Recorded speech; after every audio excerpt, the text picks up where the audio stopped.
This is NDTV and you are watching NDTV Prime. Good evening and thanks for watching On Art. I'm Anu Subramanian. Tonight, we'll bring you stories from across the world about the beauty of the process of art making. Whether the final product is a book or a huge auction payoff, the creative process itself is singular. Come along as we explore and celebrate this. This is On Art.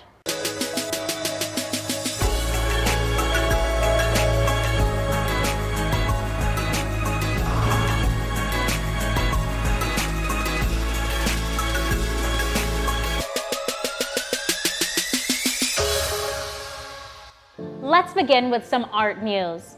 Auction season is in full swing and Indian art, especially Indian modern art, is selling at skyrocketing prices. We have the results for you from Saffron Art's most recent world record-breaking auction. After that, we hear a development from India Art Fair, which comes in the form of a partnership which might just make the fair even more global. Let's take a look. Saffron Art, India's largest auction house, broke world records at its sale of modern artwork September 8th in New Delhi. Greek Landscape, a painting by modern artist Akbar Padamsee, sold for 19 crores, setting a world record for the artist. The painting also clinched the biggest sale the auction house has made in its 16-year history. The impressive monochromatic work spans the length of an entire wall. Padamsee painted this landscape when he was just 23 in the 1950s, and he revisited the painting for the first time earlier this year. My methodology is absent. That is why I succeeded in doing this. Otherwise, I would have failed miserably. But you can equate clay with the color. It's perfect. Saying it's after years, but I still think it's perfect.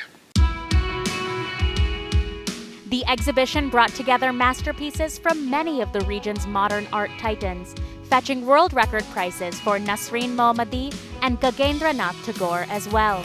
It was a seminal point, starting with Akbar Padamsee, a grey landscape. A lot of these artists were friends and were influencing each other in the 1960s, 50s, 60s and 70s. And you can see that kind of development of these modern artists, and in some ways we are kind of lucky to have paintings which weave that story together. It's a very strong collection.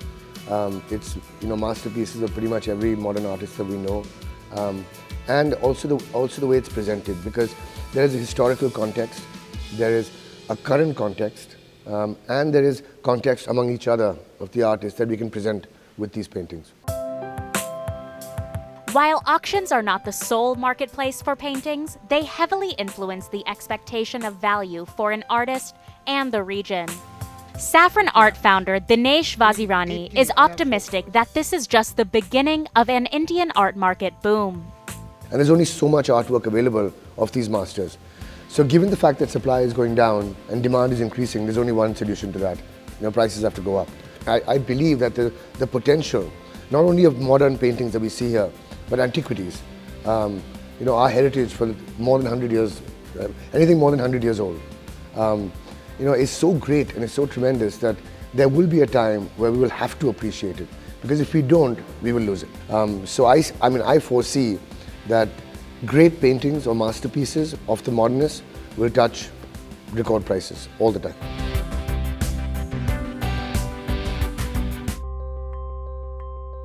The fair is one of the biggest events on the Indian art calendar, and we'll keep you posted on any more developments that happen before it finally takes place in February. This week, hundreds of millions of people across the country celebrated Eid, and in honor of the holiday, we have a feature for you about a small neighborhood in Delhi that produces a huge volume of the world's Qurans and other sacred Islamic texts. While there have been revolutions in printing technology, here they still do things very handmade, artisanal, old school. Let's see how the books get made.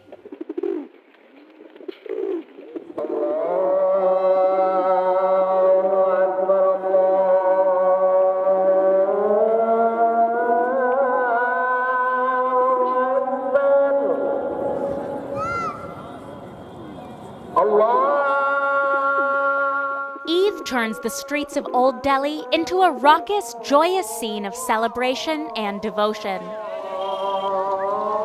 Men and women travel in droves to Delhi's Jama Masjid and the surrounding neighborhood.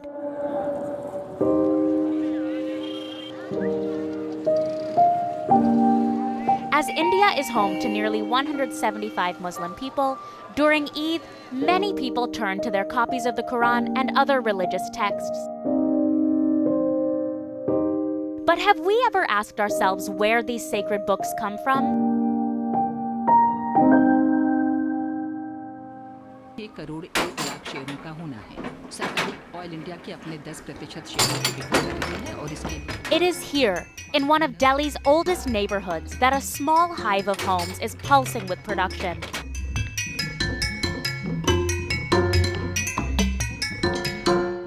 Outputting thousands of copies of the Quran and other religious texts each day.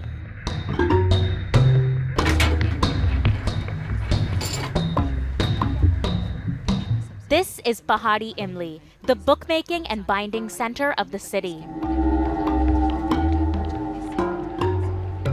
Division जब हुआ था 2-3 साल तो सबको एक ही problem थी, कारोबार क्या करे क्या नहीं करे।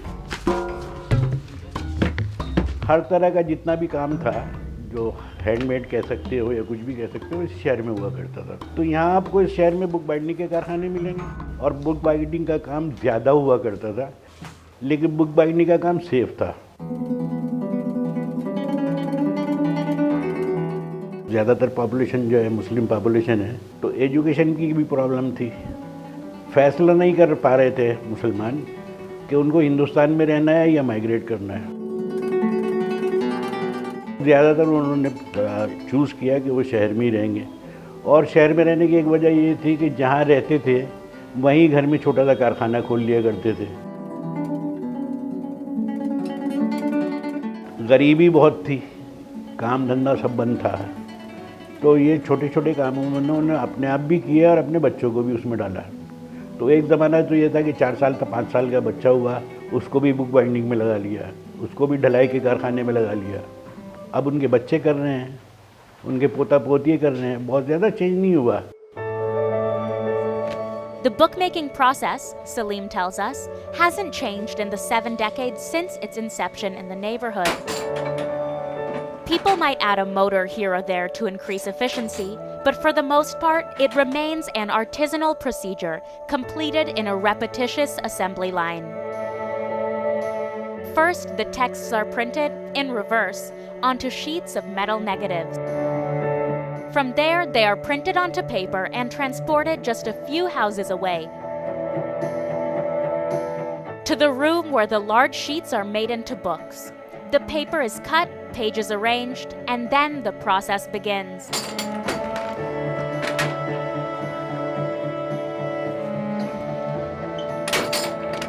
But Pahadi Imli's bookmakers today are turning to ancient texts for revenue. Quran शरीफ इस्लामी किताब बनती है सारी हमारे पास। ये काम तो हमारा बहुत पुराना है, वैसे तो ये हमने अभी नया शुरू करा है कि वो कापी का काम ख़त्म हो गया हमारा।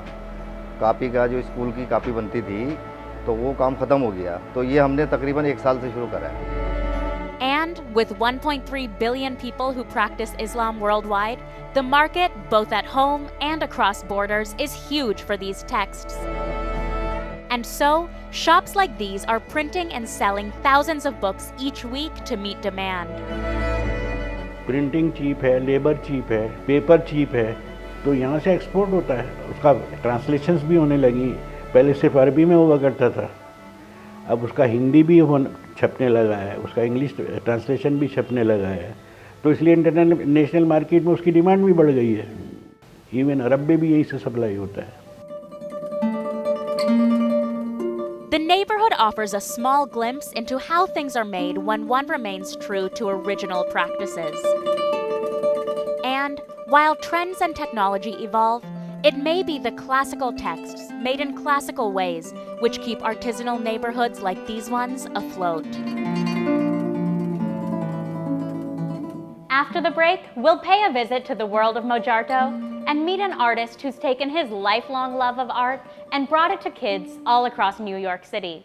Don't go anywhere. On Art, we'll be right back.